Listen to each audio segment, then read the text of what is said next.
Radio Library. Radio Library with RJ Radish.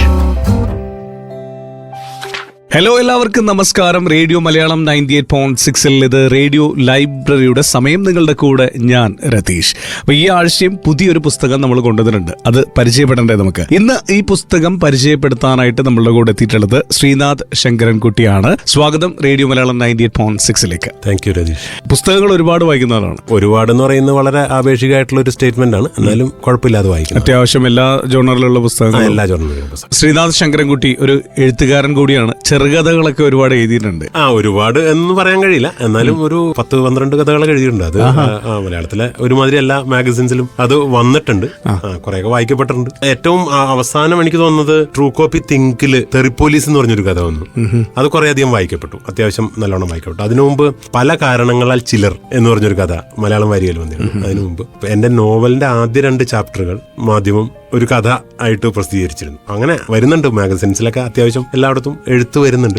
ആൾക്കാർ വായിക്കുന്നുണ്ട്. നല്ല അഭിപ്രായങ്ങൾ പറയുന്നവരുമുണ്ട്, വിമർശിച്ചവരുമുണ്ട്. പക്ഷെ സന്തോഷം. ചെറുകഥകളിൽ നിന്ന് നോവലിലേക്ക് കടക്കാൻ പോവാണ്. കടന്നു എന്ന് പറയാം. എന്റെ ഭാഷയ്ക്ക് ഒരു നോവലിന്റെ സ്വഭാവമുണ്ട്. എന്റെ ചെറുകഥയിലെ ഭാഷയ്ക്ക് പോലും. അന്ന് എനിക്ക് സ്വയം വിമർശനമായിട്ട് എനിക്ക് തോന്നിയിട്ടുണ്ട്. അങ്ങനെയാണ് നോവൽ എഴുതണം എന്ന് പറയുന്ന വലിയ ക്യാൻവാസിൽ ഏറ്റവും അടുത്ത സുഹൃത്തുക്കൾ ഷീല ടോമിയൊക്കെ ഭയങ്കര ക്ലോസ് ഫ്രണ്ട്സ് ആണ്. ഷീലയൊക്കെ എന്നും പറയും എഴുതണം എന്ന് പറയും. അപ്പൊ അങ്ങനെ എല്ലാവരും നിർബന്ധിക്കും. അങ്ങനെ എന്നാ ഒരു ശ്രമം നടത്തി നോക്കാം എന്നുള്ള രീതിയിൽ ശ്രമമാണ്. എത്രത്തോളം സ്വീകരിക്കപ്പെടുന്ന അറിയില്ല. അതൊക്കെ നമ്മുടെ കയ്യിലല്ല. ശ്രീനാഥ്, ഇന്ന് നമ്മളെ പരിചയപ്പെടുത്താൻ പോകുന്ന പുസ്തകം ഏതാണ്? ഇന്ന് ഞാൻ പരിചയപ്പെടുത്താൻ പോകുന്നത് പട്ടുനൂൽ പുഴു എന്ന് പറയുന്ന എസ് ഹരീഷിന്റെ പുസ്തകമാണ്. ഹരീഷിനെ പറയേണ്ട ആവശ്യമില്ല. മീശ എന്ന് പറഞ്ഞ ഒറ്റ നോവൽ തന്നെ മതി ഹരീഷിനെ പറ്റി പറയാൻ. തീർച്ചയായിട്ടും ഇന്നത്തെ ഏറ്റവും പ്രോമിനന്റ് ആയിട്ടുള്ള മലയാളത്തിലെ എഴുത്തുകാരിൽ ഏറ്റവും മുന്നിൽ നിൽക്കുന്ന ഒരു എഴുത്തുകാരനാണ് ഹരീഷ്. ശരിക്കും ഹരീഷ് ഒരു ചെറുകഥാകൃത്താണ്. ഹരീഷിന്റെ ചെറുകഥകളായിരുന്നു. അപ്പൊ അതിനുശേഷം 3 നോവലുകളാണ് ഹരീഷ് എഴുതിയിരിക്കുന്നത്. ഹരീഷ് പറഞ്ഞ പോലെ തന്നെ മീശയാണ് ആദ്യ നോവൽ. പിന്നെ ഓഗസ്റ്റ് 17 എന്ന് പറയുന്ന 2ാമത്തെ നോവല്. പിന്നെ 3ാമത്തെ നോവലായിട്ടാണ് ഏറ്റവും പുതിയ പട്ടുനൂൽ പുഴു വന്നിരിക്കുന്നത്. ഹരീഷ് ശരിക്കും ചെറുകഥ എഴുതുന്ന സമയത്ത് തന്നെ ഹരീഷിനെ കുറിച്ചൊക്കെ നമ്മൾ പറഞ്ഞിരുന്നത് ഹരീഷിന്റെ ഭാഷ ഒരു നോവലിന്റെ ഭാഷയാന്ന് പറയുമായിരുന്നു. അപ്പൊ ഹരീഷ് എന്നാണ് നോവൽ എഴുതുന്നത് എന്നുള്ളതായിരുന്നു നമ്മുടെ എല്ലാം സംശയം. അപ്പൊ അങ്ങനെയാണ് മീശ വരുന്നത്. മീശ ശരിക്കും പറഞ്ഞാൽ അറിയാമല്ലോ, എല്ലാവർക്കും വളരെ പ്രശസ്തമായ നോവലാണ്. അത് ഒരുപാട് വിവാദങ്ങൾ ഉണ്ടാക്കിയിട്ടുണ്ട്.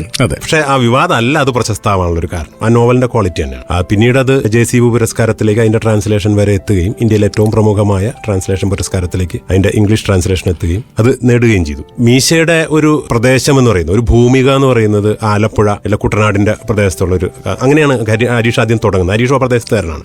പട്ടുനൂൽ പുഴുവിന്റെ ആമുഖത്തിൽ ആ നോവലുകളെ കുറിച്ചൊക്കെ അങ്ങനെ ഹരീഷ് പറഞ്ഞു പോകുന്നത്. അത് വളരെ രസകരമായിട്ട് ഹരീഷ് പറയുന്നുണ്ട്. മീശ ഏറെക്കുറെ പൂർണ്ണമായും അകന്നു നിന്നുള്ള കാഴ്ചയായിരുന്നു. ഓഗസ്റ്റ് 17 ഭാഗികമായി അങ്ങനെയാണ്. എന്നാൽ പട്ടുനൂൽ പുഴുവിലാവട്ടെ പൂർണ്ണമായും അടുത്ത് നിന്നുള്ള ഒരു കാഴ്ചയ്ക്കാണ് എഴുത്തുകാരൻ എന്ന നിലയിൽ ഞാൻ ശ്രമിച്ചിട്ടുള്ളത്. ഇത് വളരെ ഇമ്പോർട്ടൻ്റ് ആയിട്ടുള്ളൊരു സ്റ്റേറ്റ്മെന്റ് ആണ്. കാരണം ഈ പുസ്തകത്തിൽ നമ്മൾ കടക്കുമ്പോൾ മീശയെക്കുറിച്ച് ഞാൻ പറയാൻ ഉദ്ദേശിച്ചൊരു കാര്യവും അതായിരുന്നു. വളരെ വൈഡ് ആംഗിളിലുള്ള ഒരു ക്യാൻവാസ് ആണ്. അതേസമയം തന്നെ ഓഗസ്റ്റ് 17 എത്തുമ്പോൾ കുറച്ചും കൂടി കൂടുതൽ ക്യാരക്ടേഴ്സ് വരുന്നു. അത് ശരിക്കും പറഞ്ഞാൽ ഒരു പാരലൽ ഹിസ്റ്ററി എന്നൊക്കെ പറയാവുന്ന, ഒരു ആൾട്ടർനേറ്റ് ഹിസ്റ്ററി എന്നൊക്കെ പറയാവുന്ന, ചരിത്രത്തെ എങ്ങനെ നമുക്ക് മറിച്ചിടാം എന്ന് ചിന്തിക്കുന്ന ഒരു നോവലാണ് ഓഗസ്റ്റ് 17. പലരും വായിച്ചിട്ടുണ്ടാവും. വളരെ പ്രശസ്തമായിട്ട് നല്ല രീതിയിൽ സർക്കുലേറ്റ് ചെയ്തപ്പെട്ട വായിക്കപ്പെട്ട ഒരു നോവലാണ്. അതിനുശേഷമാണ് പട്ടുനൂൽ പുഴു വരുന്നത്. പട്ടുനൂൽ പുഴു വന്നപ്പോൾ അതിനകത്ത് ഈ ഹരീഷ് ഇതിനെക്കുറിച്ച് തന്നെ പറയുന്നുണ്ട്. ഓഗസ്റ്റ് 17 മീശയും കൈകാര്യം ചെയ്യുന്ന വിഷയങ്ങളുടെ പ്രത്യേകത കൊണ്ട് കുറച്ചധികം പഠനങ്ങളും യാത്രകളും വേണ്ടി വന്നിരുന്നു. പട്ടുനൂൽ പുഴുവിന്റെ എഴുത്തിനു വേണ്ടിയും ഞാൻ യാത്ര ചെയ്തു. പക്ഷെ അത് ഉള്ളിലേക്കാണെന്ന് മാത്രം. കാരണം അതിലെ പ്രധാന കഥാപാത്രങ്ങൾ തങ്ങൾക്കുള്ളിലേക്ക് നിരന്തരം സഞ്ചരിക്കുന്നവരാണ്. ഇതാണ് പ്രധാനം.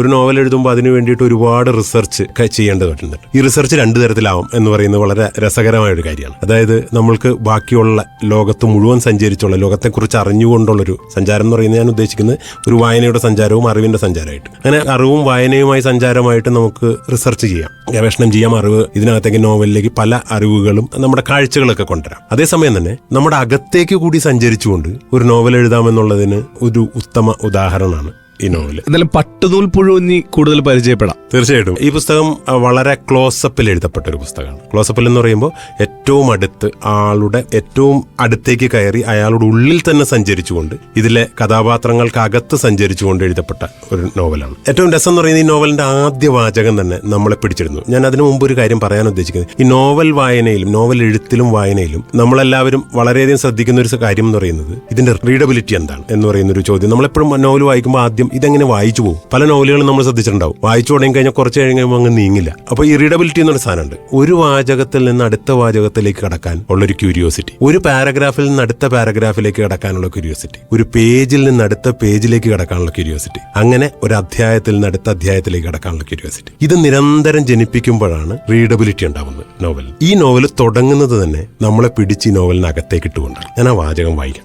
ഒരു ദിവസം ഉറങ്ങി എഴുന്നേറ്റപ്പോൾ പതിവില്ലാത്ത മട്ടിൽ പുലർച്ചെയുള്ള സ്വപ്നം താൻ മാത്രമല്ല മറ്റൊരാൾ കൂടി കണ്ടുകൊണ്ടിരിക്കുന്നതായി സാംസയ്ക്ക് അനുഭവപ്പെട്ടു. അതുകൊണ്ട് എക്കാലവും ഓർത്തിരിക്കുന്ന ദിവസം ഇത് തന്നെയായിരിക്കുമെന്ന് പകുതി ഉണർച്ചയിലെ അവന് തോന്നി. പക്ഷെ അതൊരു സാധാരണ ദിവസം പോലെയായിരുന്നു. നോക്കൂ, പണ്ട് കഥകൾ പറയുമ്പോൾ കഥകൾ എങ്ങനെയാ പറയേണ്ടതെന്ന് ചോദിക്കുമ്പോൾ കഥ പറച്ചിലിന്റെ അടിസ്ഥാന ശാസ്ത്രമായിട്ട് പറയുന്ന ഒരു സാധനമുണ്ട്. പണ്ട് മുത്തശ്ശി കഥകളില്ലേ, മുത്തശ്ശി കഥകൾ പറയുമ്പോൾ പണ്ടൊരു കാലത്ത് ഏതോ ഒരു രാജ്യത്ത് ഒരു രാജാവ് ഉണ്ടായിരുന്നു. ആ രാജാവ് ഒരു ദിവസം തന്റെ കൊട്ടാരത്തിന്റെ മുറ്റത്തേക്ക് ഇറങ്ങിയപ്പോൾ ഒരു പാമ്പിനെ കണ്ടു. ഇങ്ങനെയാണല്ലോ കഥ തുടങ്ങുക, പണ്ടത്തെ മുത്തശ്ശി കഥകൾ. ഇത് അതിനകത്ത് ഒരു ഭയങ്കര ടെക്നിക് ഉണ്ട്. അതായത് പണ്ടൊരു കാലത്ത് എന്ന് പറയുമ്പോൾ ഇതിനൊരു ടൈം സ്പാൻ ഇല്ല, ഭയങ്കര വൈഡാ.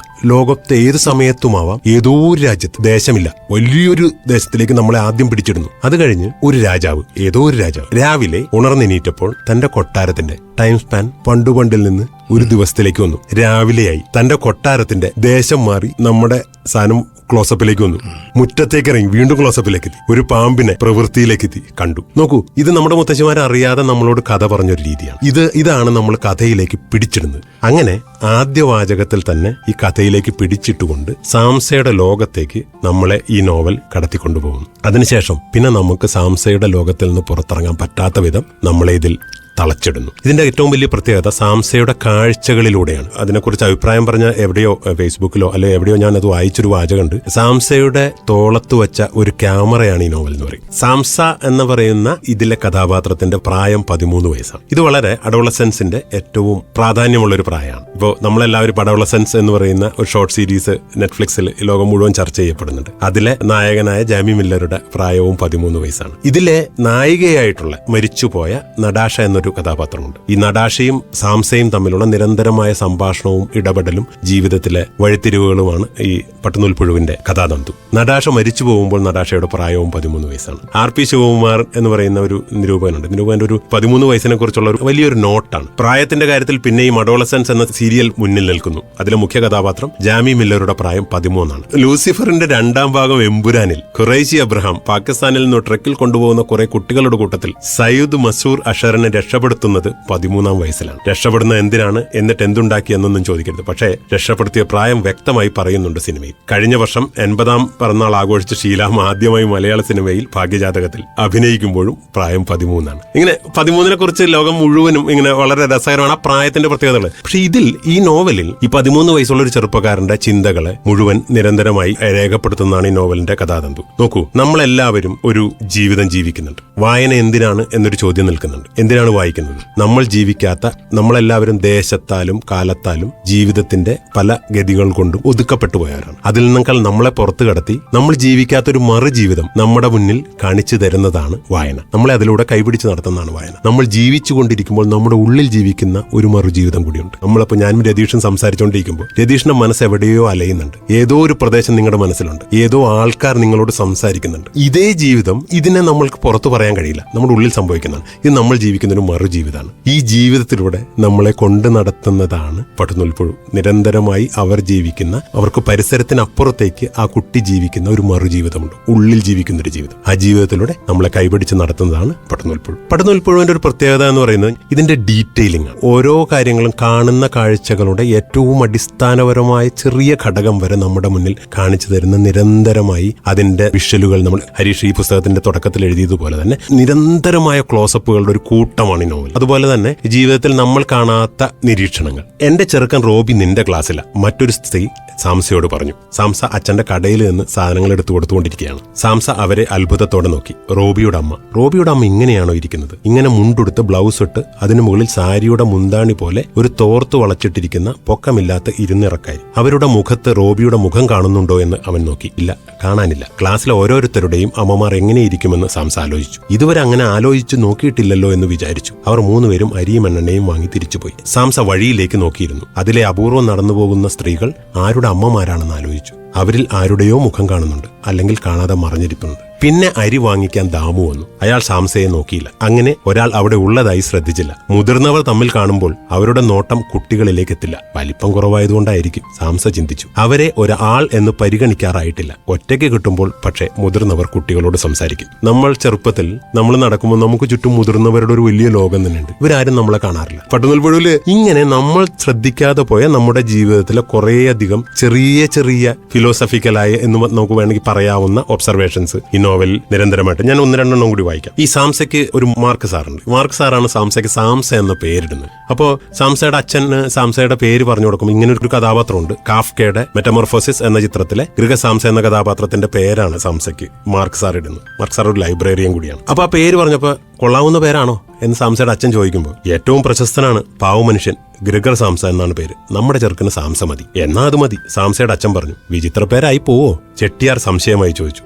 ഓ, അതിനെന്താ കുഴപ്പം? നമ്മുടെ അലക്സിന്റെ മൂത്ത ചെറുക്കന്റെ പേര് വോയേജർ എന്നാണ്. ഉപഗ്രഹത്തിന്റെ പേരല്ലേ? മാർക്ക് സാർ പറഞ്ഞു. അതെ, ബെന്നി രാജീവ് ഗാന്ധിന്നും സഞ്ജയ് ഗാന്ധിന്നും മക്കൾക്ക് പേരിട്ടുണ്ട്. ഇത് അത്രയും ഇല്ലല്ലോ. സാംസയുടെ അച്ഛൻ അതിനോട് ചോദിച്ചു. നമ്മുടെ നാട്ടിലൊക്കെ ഇങ്ങനത്തെ പേരുകൾ ഇടുമായിരുന്നു. ഇക്കാലത്ത് വളരെ കുറവാണ്. ഞങ്ങളുടെ നാട്ടിലൊക്കെ രാജേഷ് ഖന്നയുണ്ട്, സുനിൽ ഗവാസ്കർ ഉണ്ട്, ഹോച്ചിമിൻ ഉണ്ട്. ഇത്തരം പേരുകൾ, വോയേജർ, ഇതൊക്കെ നമ്മൾ ശ്രദ്ധിക്കാതെ പോയ കുറെ കാര്യങ്ങളാണ്. ഇങ്ങനെയുള്ള നമ്മൾ ശ്രദ്ധിക്കാതെ നമ്മുടെ ഉള്ളിൽ കിടക്കുന്ന, നമ്മൾ ജീവിക്കുന്ന ഒരു മറുജീവിതത്തിലുള്ള കാര്യങ്ങൾ എടുത്തു തോണ്ടി പുറത്തിടുകയാണ് ഹരീഷ്. സാംസയുടെ ജീവിതത്തിന്റെ ചെറിയ ചെറിയ യാത്രകളിലൂടെയാണ് ഈ നോവൽ പോകുന്നത്. സാംസ മൃഗങ്ങളുമായുള്ള സംസാരം നിർത്തിയിട്ട് 2 കൊല്ലമെങ്കിലുമായിട്ടുണ്ട്.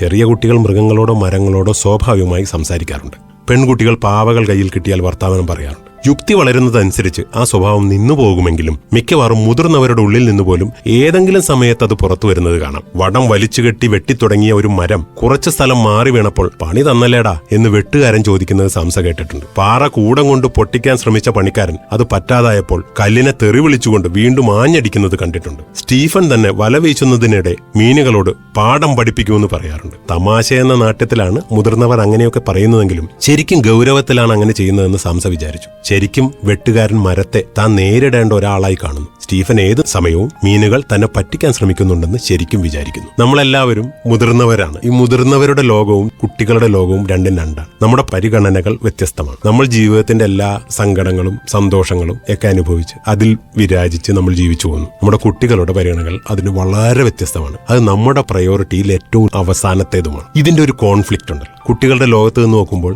അവർക്ക് വേണ്ട ഏറ്റവും പ്രധാനപ്പെട്ട കാര്യം പോലും വലിയവർക്ക് ഏറ്റവും അവസാനം വേണ്ട കാര്യമായി മാറുന്നു. ഇതിലുണ്ടാവുന്ന നമ്മളെല്ലാവരും കടന്നുപോയ ജീവിതമാണ് ഇന്ന് നമ്മൾ നമ്മുടെ കുട്ടികളെ കാണുമ്പോൾ തിരിച്ചറിയാതെ പോകുന്നതുമായിട്ടുള്ള ഒരു കാര്യമാണ്. ഈ ഒരു ജീവിതത്തിന്റെ ഈ ഒരു നൈരന്തര്യമുണ്ടല്ലോ, രണ്ടും തമ്മിലുള്ള ഒരു കോൺഫ്ലിക്റ്റും അതിന്റെ നിരന്തരതയും ഇതിനെ കൃത്യമായി അടയാളപ്പെടുത്തുന്ന ഒരു നോവൽ കൂടിയാണ് പട്ടുനൂൽപ്പുഴു. ഇതിനകത്ത് വളരെ രസകരമായ കുറെ ക്യാരക്ടേഴ്സ് ഉണ്ട്. നമ്മുടെ ജീവിതത്തിൽ നമ്മൾ പണ്ടെങ്ങോ പരിചയപ്പെട്ട് മറന്നുപോയ ഒരുപാട് ക്യാരക്ടേഴ്സ് ഉണ്ട്. അതിൽ 2 ക്യാരക്ടേഴ്സിനെ ഞാൻ പറയും. ഗോവിന്ദനും പാപ്പൂട്ടിയും എന്ന് പറയുന്ന ലൈബ്രറിയിൽ, മാർക്ക് സാറിന്റെ ലൈബ്രറിയിൽ സ്ഥിരമായി വരികയും അവിടെ ഇരുന്ന് സാംസ കാണുകയും ചെയ്യുന്ന 2 ക്യാരക്ടേഴ്സാണ്. ഇതിനകത്ത് ഗോവിന്ദൻ ശാസ്ത്ര പ്രചാരണത്തിനുള്ള സംഘടനയുടെ ചുമതലയുള്ള ആളാണ്. പാപ്പുട്ടി നാടകവുമായി എന്തോ ബന്ധമുള്ളയാളാണ്. കുട്ടികൾക്കുള്ള ശാസ്ത്ര മാസിക ആരെക്കൊണ്ടെങ്കിലുമെല്ലാം വാങ്ങിപ്പിക്കാനാണ് ഗോവിന്ദന്റെ എപ്പോഴത്തെയും ശ്രമം. അതൊരെണ്ണം എല്ലാ മാസവും സാംസയ്ക്ക് വേണ്ടി അവന്റെ അച്ഛന്റെ കടയിൽ അയാൾ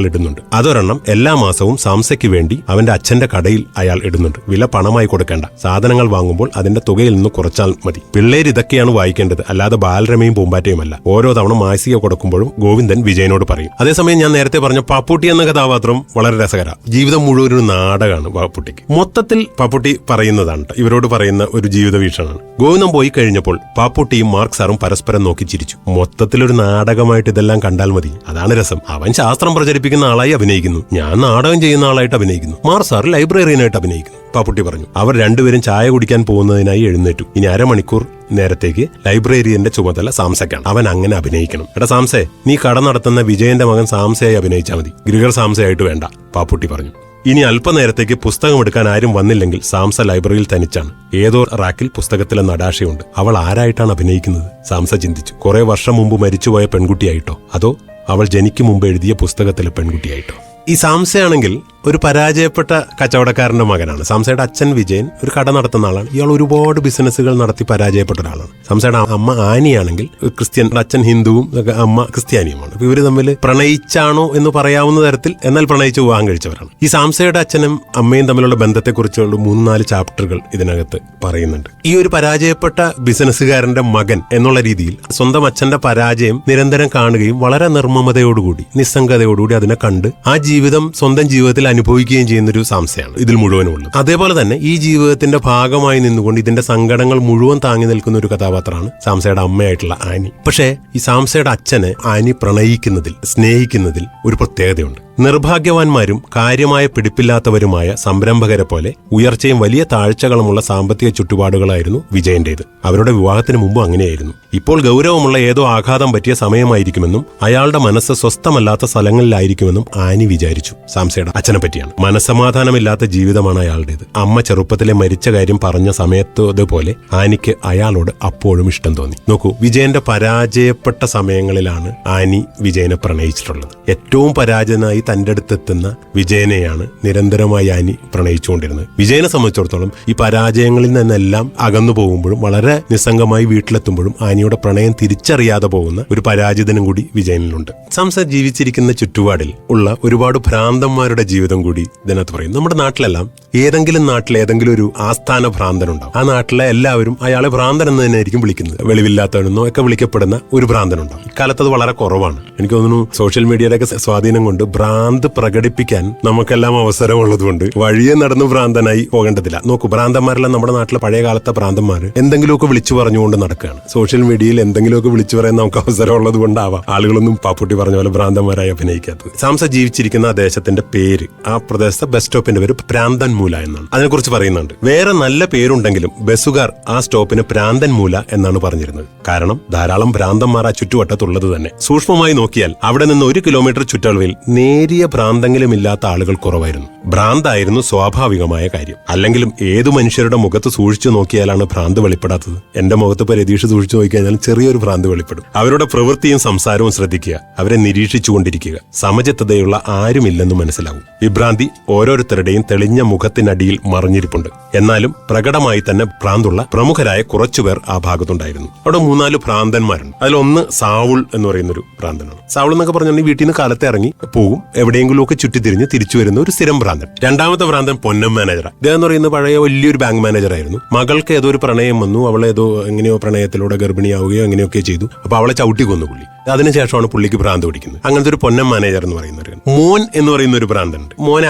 അടച്ചിട്ടിരിക്കുകയാണ്. മോൻ എന്നാണ് എല്ലാവരും വിളിക്കുന്നത്. മോൻ ഭ്രാന്തൻ എന്നാണ് എല്ലാവരും വിളിക്കുന്നത്. കുട്ടികൾ സ്കൂളിലേക്ക് പോകുമ്പോൾ ഈ മോൻ ഭ്രാന്തൻ ഈ അടച്ചിട്ട മുറിയുടെ ജനല് തുറന്നിട്ട് അവരെയൊക്കെ ചീത്ത വിളിക്കും. സാംസയ്ക്ക് ഭയങ്കര പേടിയായിരുന്നു. 4ാമത്തെ ഭ്രാന്തനാണ് സ്റ്റീഫൻ. ഇതിനകത്ത് ഏറ്റവും പ്രധാനപ്പെട്ട ഒരു ക്യാരക്ടറാണ് സ്റ്റീഫൻ. സാംസയുടെ ഏറ്റവും അടുത്ത സുഹൃത്താണ്. സാംസ പറഞ്ഞതിന് വില കുറച്ച് കാണാത്ത ഒരാളാണ് സ്റ്റീഫൻ. ഈ സ്റ്റീഫൻ വർഷത്തിൽ 1 പ്രാവശ്യം സ്റ്റീഫന് ഭ്രാന്ത ഇളകും. അതുവരെ സ്റ്റീഫൻ ഒരു ചുമട്ടുതൊഴിലാളിയാണ്. വളരെ സുന്ദരനാണ്. കുളിച്ചു കുട്ടപ്പനായി നല്ല ഡ്രസ്സെല്ലാം ഇട്ട് ചുമട്ടുപണിക്ക് ഇറങ്ങുന്ന ഏറ്റവും സുന്ദരനായിട്ടുള്ള ആരോഗ്യവാനായിട്ടുള്ള ഒരാളാണ് സ്റ്റീഫൻ. പക്ഷെ അതേസമയം തന്നെ സ്റ്റീഫന് ഒരു സർട്ടിഫിക്കറ്റ് സ്റ്റീഫന്റെ കയ്യിലുണ്ട്. സ്റ്റീഫന്റെ ഒരു പ്രത്യേകത എന്ന് പറയുന്നത് സ്റ്റീഫന് വഴക്കിടുന്നത് ഇഷ്ടമല്ല. ആളുകൾ തമ്മിൽ കവലയിൽ ആളുകൾ തമ്മിൽ അടികൂടുമ്പോൾ സ്റ്റീഫൻ ചെന്ന് നിൽക്കും. കുറച്ചേരം നോക്കി നിൽക്കും. അടി തീരുന്നില്ലെന്ന് കണ്ടാൽ സ്റ്റീഫൻ പോക്കറ്റിൽ നിന്ന് ഒരു കടലാസ് എടുത്ത് കാണിക്കും. നോക്ക്, എനിക്ക് ഭ്രാന്ത് ഉണ്ടെന്നുള്ളതിന്റെ സർട്ടിഫിക്കറ്റ് ആണിത്, ഡോക്ടർ തന്നെ.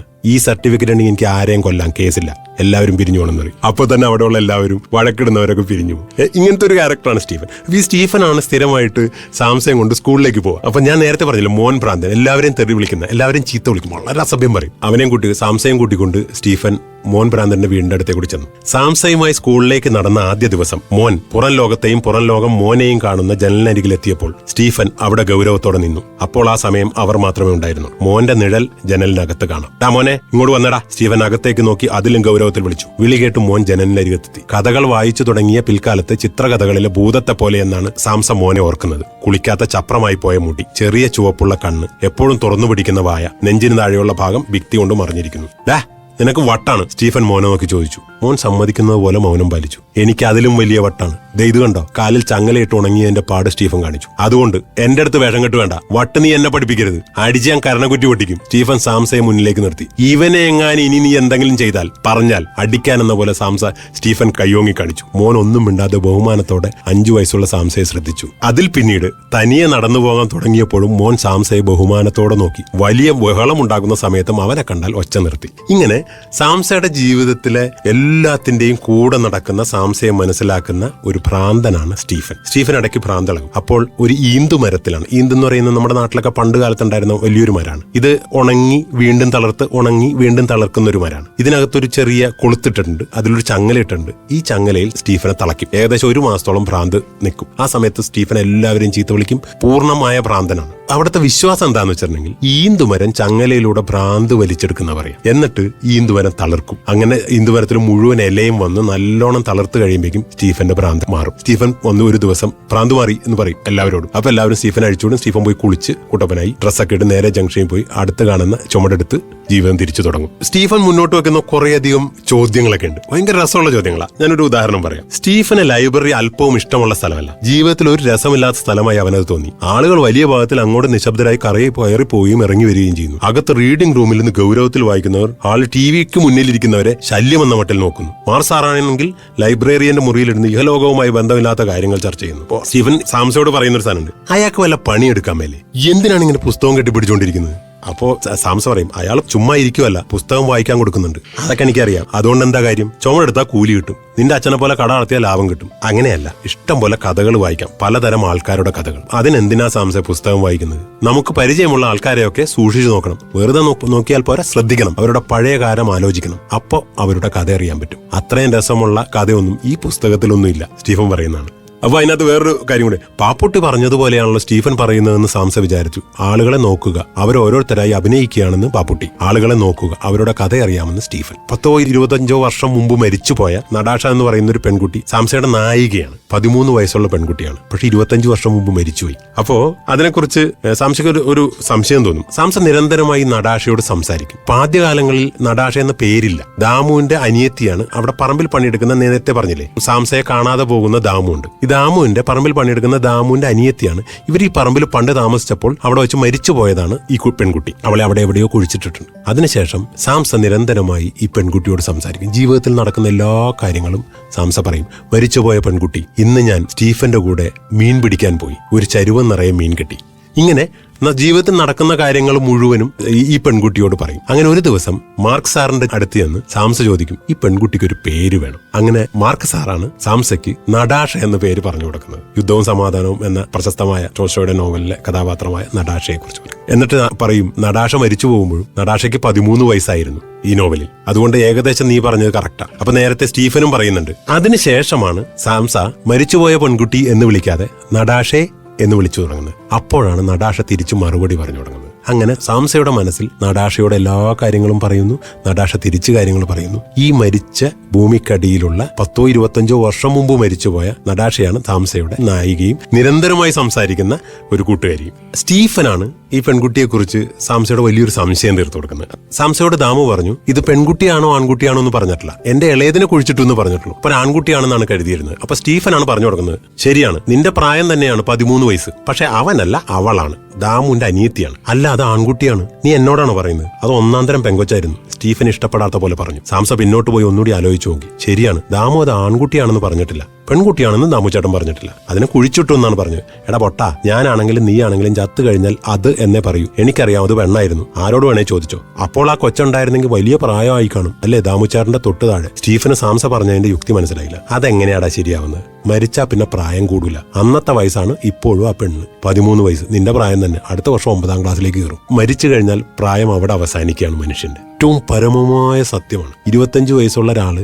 മരിച്ചു കഴിഞ്ഞ് 50 വർഷം കഴിഞ്ഞാലും നമ്മുടെ മനസ്സിൽ അയാൾക്ക് 25 വയസ്സ് തന്നെയാണ്. നമ്മുടെ പരിചയത്തിലുള്ള ആരെങ്കിലും ഒരാളും എത്രയോ വർഷം മുമ്പ് മരിച്ച ആളുകൾക്ക് എത്ര വയസ്സായിരുന്നു, ആ വയസ്സ് അന്ന് അവിടെ അവസാനിക്കുന്നു. ഇത് സ്റ്റീഫന്റെ ഫിലോസഫിയാണ്. ഇങ്ങനെ ഞാൻ നേരത്തെ പറഞ്ഞ പോലെ നമ്മൾ പോലും ശ്രദ്ധിക്കാതെ ജീവിതത്തിന്റെ അടിസ്ഥാനപരമായ തത്വശാസ്ത്രം നമ്മൾ വായിച്ചു കഴിയുമ്പോൾ നമുക്ക് അത്ഭുതം തോന്നുന്ന തരത്തിൽ ഇത് എനിക്ക് അറിയാമായിരുന്നു, പക്ഷെ ഞാനിത് ശ്രദ്ധിച്ചല്ല. ഞാൻ നേരത്തെ പറഞ്ഞ പോലെ നമ്മുടെ ഉള്ളിൽ നമ്മൾ ജീവിച്ച ഒരു മറു ജീവിതത്തെ എടുത്ത് തോണ്ടി പുറത്തിട്ട് നമ്മൾക്ക് കാഴ്ചയായി തരികയാണ് ഹരീഷ് ഈ നോവലിൽ ചെയ്തുകൊണ്ടിരിക്കുന്നത്. ഞാൻ നേരത്തെ പറഞ്ഞ പോലെ നിരന്തരമായ ജീവിത പരാജയം നേടുന്ന ഒരാളാണ് സാംസയുടെ അച്ഛനായ വിജയൻ. പരാജയം നേരിട്ട ജീവിതത്തിന്റെ ദൃക്സാക്ഷികളാണ് സാംസയും സാംസയുടെ അമ്മ ആനിയും. അതാണ് ഈ കഥയുടെ നോവലിന്റെ തുടക്കം മുതൽ അവസാനം വരെയുള്ള കഥാതന്തു. അവിടെ ഇവർക്ക് ഉണ്ടാവുന്ന അനുഭവങ്ങളുണ്ട്, പരാജയങ്ങളുണ്ട്. ഇവർ സ്നേഹിച്ചുകൊണ്ടിരുന്ന അച്ഛനെ, ആനി സ്നേഹിച്ചുകൊണ്ടിരുന്ന ഭർത്താവിനെ ഒടുക്കം വെറുത്തു പോകുന്ന അവസരങ്ങളുണ്ട്. ആ അവസരങ്ങളൊക്കെ നമുക്ക് ഭയങ്കര ടച്ചിങ് ആയിട്ടുള്ള അവസരങ്ങളാണ്. നോക്കൂ, ഒരു കടക്കാരൻ വന്ന് പലിശയ്ക്ക് പണം വാങ്ങിച്ചിരിക്കുന്ന ആള് വന്ന് ഈ സ്ത്രീയെ വളരെയധികം അപമാനിക്കും. ഈ അപമാനിക്കുന്ന സമയത്ത് ഇത് കണ്ടുവന്നിരിക്കുന്ന വിജയൻ ഇറങ്ങി ഓടിക്കളയും അവിടുന്ന്. എന്നിട്ട് അകലെ പോയി നിന്നുകൊണ്ട് ഈ കടക്കാരൻ നോക്കി ഇനി നീ എങ്ങനെ പിടിക്കുമെന്ന് പറഞ്ഞ് ചിരിക്കും. അന്ന് ആനിക്ക് വിജയനോടുള്ള പ്രണയം അവസാനിക്കും. അതുപോലെ തന്നെ ഈ വേറൊരു കടക്കാരൻ വന്ന് ഈ വിജയന്റെ മുമ്പിൽ വെച്ച് വിജയനെ കൈയോങ്ങി അടിക്കാൻ പോകുന്നതിന്റെ ഭാഗമായിട്ട് ഓങ്ങി അടിക്കുമ്പോൾ തടയാൻ ചെന്ന സാംസയെ മുഖമടച്ചടിക്കും. അന്ന് സാംസ അനുഭവിക്കുന്ന ഒരു അനുഭവമുണ്ട്. സാംസ തെറിച്ച് ഒരു വശത്തേക്ക് വീണു.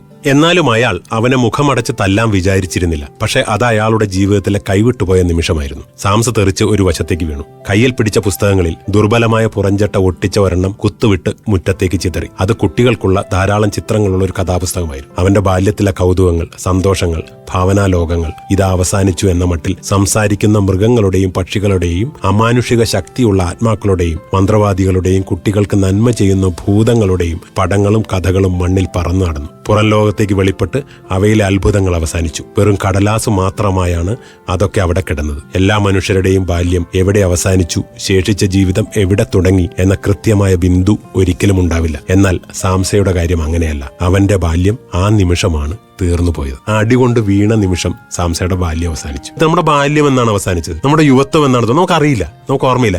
ഇവരുടെ ജീവിതത്തിൽ, സാംസയുടെ ജീവിതത്തിൽ കൃത്യമായ ഒരു ബിന്ദുവിലാണ് അവന്റെ ആ ബാല്യം അവസാനിച്ചു പോകുന്നത്. ഈ നോവലിലെ മറ്റൊരു പ്രത്യേകത ഇതിലെ വില്ലന്മാരില്ല എന്നുള്ളത്. നമ്മൾ പറയും നമ്മുടെ ജീവിതത്തിൽ നമ്മൾക്ക് എല്ലാവർക്കും നമ്മളെ മനസ്സിലാകാതെ നമ്മളെ എതിർക്കുന്ന ആളുകളുണ്ട്. ആ സമയത്ത് നമ്മൾ നായകനാവുകയും അവർ വില്ലനാവുകയും ചെയ്യും. അവരെ സംബന്ധിച്ചിടത്തോളം നമ്മളെ എതിർക്കുമ്പോൾ അവർ നായകനായിരിക്കുകയും എതിർക്കപ്പെടേണ്ട നമ്മൾ വില്ലനായിരിക്കുകയും ചെയ്യും. ഇത് മനുഷ്യ അടിസ്ഥാനപരമായ സ്വഭാവമാണ്. പക്ഷെ ഇതിന്റെ ഒക്കെ താഴത്ത് അടിസ്ഥാനപരമായ നന്മയുണ്ട്.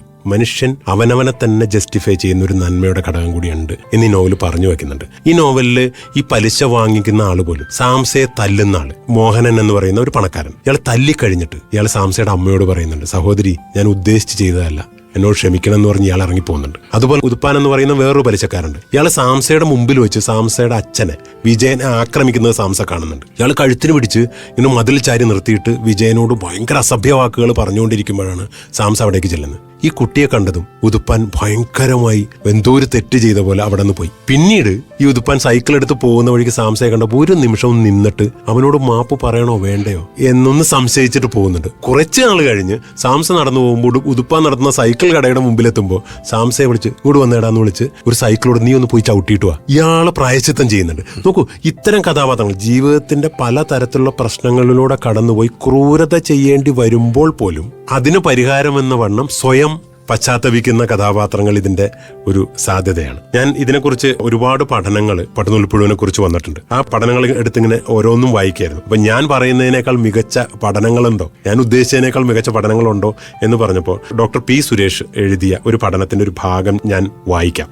അതാണ് ഈ പട്ടുനൂൽപ്പുഴുവിനെ കുറിച്ച് പറയാവുന്ന ഏറ്റവും മികച്ച വാചകമെന്ന് ഞാൻ കരുതുന്നു. ഒരു മനുഷ്യനും ഉടനീളം അയാളല്ല, ആ ജീവിതത്തിൽ തന്നെ പല മുഖങ്ങളുള്ള ജീവിതമാണ് ഒരാൾ ജീവിച്ചു തീർക്കുന്നത്. ഒരുപക്ഷെ അയാൾക്ക് തന്നെ അപരിചിതമായ പല ജീവിതങ്ങൾ.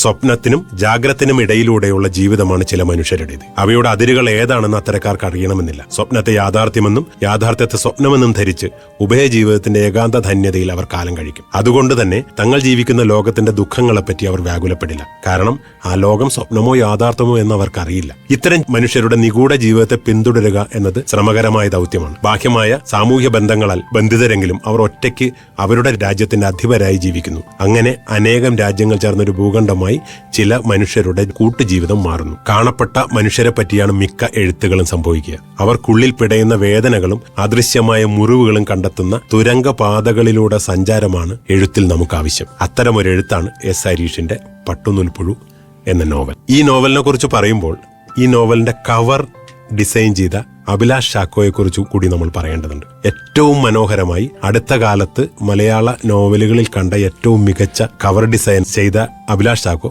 ദോഹയിലെ നമ്മൾക്കെല്ലാം അടുത്തറിയുന്ന ഒരു സുഹൃത്തു കൂടിയാണെന്നുള്ളത് ദോഹയിൽ ജീവിക്കുന്ന നമ്മളെ സംബന്ധിച്ചിടത്തോളം വളരെ അഭിമാനം നൽകുന്ന ഒരു മുഹൂർത്തം കൂടിയാണ്. നമ്മളറിയാത്ത, നമ്മളെല്ലാവരും ജീവിച്ചു പോകുന്ന, നമ്മൾ ശ്രദ്ധിക്കാതെ നമ്മൾ ജീവിക്കാൻ ആഗ്രഹിക്കുകയോ ആഗ്രഹിക്കാതിരിക്കുകയോ ചെയ്യുന്ന നമ്മുടെ ഉള്ളിൽ സംഭവിക്കുന്ന ഒരു ജീവിതമുണ്ട്. ഈ ജീവിതം നമ്മളറിയാതെ ഈ നോവൽ വായിക്കുമ്പോൾ നമ്മളുടെ മുന്നിൽ നമ്മുടെ ജീവിതം പോലും തെളിഞ്ഞു വരും. ഇതിൽ ജീവിക്കുന്ന, ഈ നോവൽ ജീവിക്കുന്ന സാംസയ്ക്കൊപ്പം നമ്മൾ സഞ്ചരിക്കുമ്പോൾ ഒരു നിമിഷം കാഫ്കയുടെ മെറ്റമോർഫസിസിലെ ഗ്രിഗർ സാംസ ഒരു ഷത്പഥമായി രാവിലെ എഴുന്നേൽക്കുമ്പോൾ മാറുന്ന ഗ്രിഗർ സാംസയായി നമ്മൾ ഒരു മെറ്റമോർഫോസിസ് നമ്മുടെ മനസ്സിലും സംഭവിക്കും. ആ സംഭവിക്കുന്ന ആ ഒരു മൊമെന്റിൽ ഈ നോവൽ നമ്മുടെ ജീവിതമായി തന്നെ മാറും. ഒരുപാട് നന്ദി ശ്രീനാഥ് ശങ്കരൻകുട്ടി, ഇത്രയും മനോഹരമായിട്ടുള്ള നോവൽ പരിചയപ്പെടുത്തിയാൽ. ഞാൻ ആദ്യമായിട്ടാണ് റേഡിയോ മലയാളത്തിൽ ഒരു നോവൽ പരിചയവുമായി വരുന്നത്. ഒരുപാട് നോവലുകൾ വായിക്കുമ്പോഴും ചെയ്യണമെന്ന് ഈ പ്രോഗ്രാം നിരന്തരം കേൾക്കാറുണ്ട്, അതിന്റെ വിവരങ്ങൾ വായിക്കാറുണ്ട്. അപ്പോഴെല്ലാം ആഗ്രഹം തോന്നും ഒരു നോവൽ ഇവിടെ ചെയ്യണമെന്ന്. പക്ഷേ ഇന്ന് പട്ടുനൂൽപ്പുഴ ചെയ്യാതിരിക്കാൻ എനിക്ക് പറ്റിയില്ല. അങ്ങനെയാണ് രതീഷുമായി സംസാരിക്കുന്നതും ഇതിന് വരുന്നതും. ഇത്തരത്തിലൊരു അവസരം തന്ന റേഡിയോ മലയാളത്തിനും ആർജെ രതീഷിനും നന്ദി. ശ്രീനാഥ് ശങ്കരൻകുട്ടിയാണ് ഇതുവരെ നമ്മുടെ കൂടെ ഈ ഒരു നോവൽ പരിചയപ്പെടുത്തി കൂടെ ഉണ്ടായിരുന്നത്. എസ് ഹരീഷിന്റെ പട്ടുനൂൽപ്പുഴ. അപ്പൊ ഇത് നമ്മൾ ഇങ്ങനെ കേട്ടു പോയപ്പോഴും നമുക്കും ഈ ഒരു പുസ്തകം ഉടനെ വായിക്കണമെന്ന് തന്നെ തോന്നുന്നുണ്ട് അല്ലെ? ശ്രീനാഥ് ശങ്കരൻകുട്ടി പറഞ്ഞതുപോലെ തന്നെ നോവലിന്റെ തുടക്കം മുതൽ തന്നെ നമുക്ക് ഒരു സിനിമയുടെ ക്ലോസ് ഷോട്ടും അല്ലെങ്കിൽ വൈഡ് ഷോട്ടും ഒക്കെ പോലെ തന്നെയാണ്. വൈഡിൽ നിന്ന് നമ്മൾ ക്ലോസിലേക്ക് വരുന്ന സമയത്ത് ആളെ കുറിച്ച് കൂടുതൽ നമ്മൾ അടുത്തറിയാണ്. അയാളുടെ ചെറിയ ചെറിയ മൈന്യൂട്ട് ആയിട്ടുള്ള ഓരോ പോയിന്റ് നമുക്ക് മനസ്സിലാക്കി എടുക്കാനായിട്ട് സാധിക്കും. അങ്ങനെ ഒരാളിലേക്ക് നമുക്ക് കൃത്യമായിട്ട് ഇറങ്ങിച്ചെന്ന് നമ്മൾ കാണാത്ത അല്ലെങ്കിൽ നമ്മൾ അറിയാതെ പോയ പല കാര്യങ്ങളും പറഞ്ഞു തരുന്ന ഒരുപാട് കാര്യങ്ങൾ ചർച്ച ചെയ്യുന്ന ഒരു നോവലാണ്. സാംസയിലൂടെ കഥ പറഞ്ഞു പോകുന്നു. സാംസയിലൂടെ ഒരുപാട് പേരെ നമ്മൾ കണ്ടറിയുന്ന, ഒരുപാട് കഥാപാത്രങ്ങളെ മനസ്സിലാക്കി പോകുന്നു. തീർച്ചയായിട്ടും ഒരു വ്യത്യസ്ത നോവൽ തന്നെയാണ് എസ് ഹരീഷ് നമുക്ക് സമ്മാനിച്ചിട്ടുള്ളത്. ഈ ഒരു നോവൽ എല്ലാവരും വായിക്കുക എന്നുള്ള കാര്യം തന്നെയാണ് റേഡിയോ ലൈബ്രറിക്കും ഓർമ്മപ്പെടുത്താനുള്ളത്. അപ്പൊ തൽക്കാലം രതീഷ് ഞങ്ങളുടെ ടാറ്റാ ബൈ പറയുകയാണ്. അടുത്ത ആഴ്ച മറ്റൊരു അതിഥി മറ്റൊരു പുസ്തകമായിട്ട് എത്തിച്ചേരാം. കേട്ടോണിക്കൂ Qatar's number 1 radio station radio Malayalam 98.6 FM.